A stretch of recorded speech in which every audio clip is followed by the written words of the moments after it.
Hi guys! Welcome back to my channel! Yahoo! So, ayun nga, for today's video, share ko pa sa inyo kung paano mag-download ng video clips. Saan nga ba pwede mag-download ng video clips na ginagamit natin sa ating YouTube videos. Ito. Para pa ito sa mga beginners katulad ko.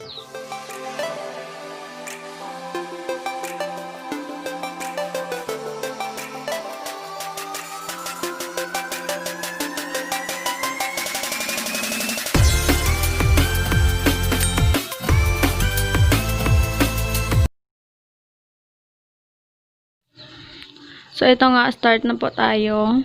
First, punta po tayong YouTube. And then, search lang natin dito yung clip na sound effect na gusto natin. Search Ayun natin. nga, nakapili na tayo, diba? Tap natin tong share, then copy natin tong link. And then, back lang natin. Punta tayong Chrome. Yes, punta pa tayong Chrome. Search natin dito yung FLVTO.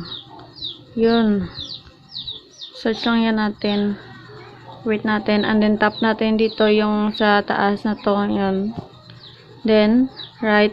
Lagay natin dito yung link. Then, kita niyo po itong MP3. Palitan natin yan ng MP4 HD. Then, convert. Tap natin.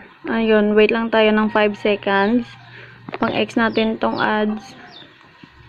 Skip ads. Then, punta tayo sa download. Tap natin yung download. Yun. Wait lang natin. Sa baba, kita nyo, diba? Pag na-download, open. Ayun. Nakasave na yun. Automatic save na yan sa inyong phone. Yun. So, yun lang po. Sana po nakatulong sa inyo. Kung bago ka pa lang po sa aking channel at hindi ka pa nakapag-subscribe, please click the subscribe button.